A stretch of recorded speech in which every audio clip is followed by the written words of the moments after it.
পাঁচ জেলায় বজ্রপাতে নারী পুরুষ সহ অন্তত ৮ জনের মৃত্যু হয়েছে। হঠাৎ বজ্রপাতে কুমিল্লার হোমনার ভবানীপুর ঘাটে 2 বোন সহ 3 জন নিহত হয়েছে। ঝিনাইদহে 2 জন, নারায়ণগঞ্জে 1 জন, বগুড়ায় 1 জন ও রংপুরে 1 জনের মৃত্যু হয়েছে। আকস্মিক ঝড়ে লন্ডভন্ড লালমনিরহাট ও নীলফামারীর কয়েকশো ঘরবাড়ি এবং দোকানপাট। আহত হয়েছে প্রায় অর্ধ শতাধিক। রবিবার সকাল 9:30টার দিকে লালমনিরহাটের কালীগঞ্জে আকস্মিক ঝড়ে ক্ষতিগ্রস্ত হয় 5 শতাধিক বসতবাড়ি ও দোকানপাট। মাত্র 10 থেকে 15 মিনিটের ঝড়ে উড়ে যায় টিনের ঘরের চালা, উপড়ে পড়ে গাছপালা, বিচ্ছিন্ন হয়ে পড়ে বিদ্যুৎ সংযোগ। খোলা আকাশের নিচে মানবেতর জীবনযাপন করছে ক্ষতিগ্রস্ত পরিবারগুলো। এদিকে নীলফামারীর কিশোরগঞ্জ উপজেলার গাড়াগ্রাম ইউনিয়নে আকস্মিক ঝড়ে 5 শতাধিক বাড়িঘর বিধ্বস্ত হয়। আহত হয়েছে অন্তত 50 জন। এছাড়া গবাদি পশু ও ফসলের ব্যাপক ক্ষয়ক্ষতি হয়েছে।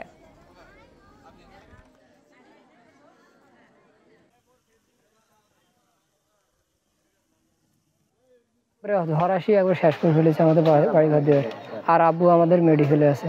চাল ডাল আমার শোক শেষ, না পানি খাওয়ার সে টিউবওয়েল কোনো আমার ভাঙ্গি গেছে, মানে আমার কিছুই নাই। আকস্মিক ঝড়ের বিষয়ে আরো বিস্তারিত জানাতে এই মুহূর্তে নীলফামারী থেকে যোগ দিয়েছেন সহকর্মী আরফিনুল ইসলাম। আরফিনুল, আমরা যেমনটি খবরেও দেখাচ্ছিলাম যে আকস্মিক ঝড়ে বেশ ক্ষয়ক্ষতি হয়েছে নীলফামারী এলাকার এবং 50 জনের মতো আহত হয়েছেন বলে জানা গেছে। আপনার কাছে এ বিষয়ে সর্বশেষ কি ধরনের তথ্য রয়েছে?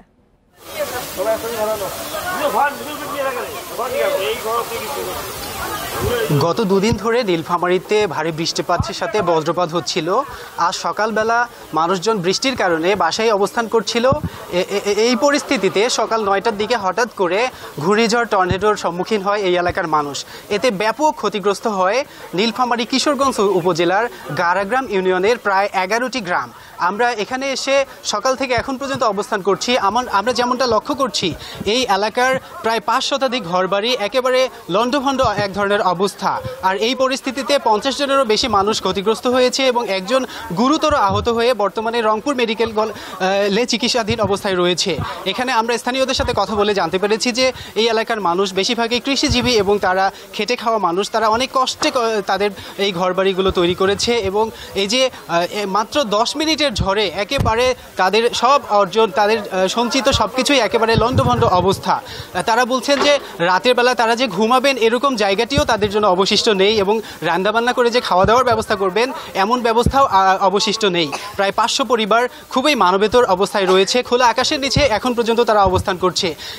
এই পরিস্থিতিতে এই ক্ষতিগ্রস্ত মানুষদের দেখার জন্য আমরা লক্ষ্য করেছি যে বিভিন্ন রাজনৈতিক দলের নেতৃবৃন্দ এবং উৎসুক হাজারো জনতা এই এলাকায় এসে এই এলাকাটি পর্যবেক্ষণ করছে। আমরা যখন রাজনৈতিক নেতৃবৃন্দের কাছে জানতে চেয়েছিলাম, তারা বলছিল যে আমরা আমাদের সর্বোচ্চ চেষ্টা করছি এবং আমরা আহ্বান জানাচ্ছি যে সমাজের সর্বশ্রেণীর মানুষ যাতে এই ক্ষতিগ্রস্ত মানুষদের সহযোগিতার জন্য এগিয়ে আসে। এই এলাকায় কিছুক্ষণ আগে এই এলাকাটি পরিদর্শনে এসেছিলেন নীলফামারী জেলার জেলা প্রশাসক। আমরা তার কাছে জানতে চেয়েছিলাম যে এই ক্ষতিগ্রস্ত মানুষের জন্য জেলা প্রশাসনের পক্ষ থেকে কোনো সহযোগিতার ব্যবস্থা রয়েছে কিনা।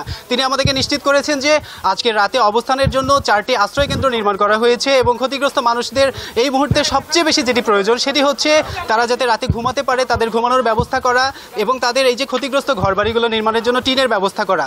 তো নীলফামারী জেলা প্রশাসকের বরাদ্দে যতটুকু ছিল তিনি টিনের ব্যবস্থা করেছেন, মানুষদের জন্য কম্বলের ব্যবস্থা করেছেন এবং তিনি এও বলছেন যে তিনি খুব দ্রুত ঊর্ধ্বতন কর্তৃপক্ষের কাছে লিখবেন যাতে এই ক্ষতিগ্রস্ত মানুষদের। আপনি তথ্য সংগ্রহ করতে থাকুন। ধন্যবাদ আপনাকে।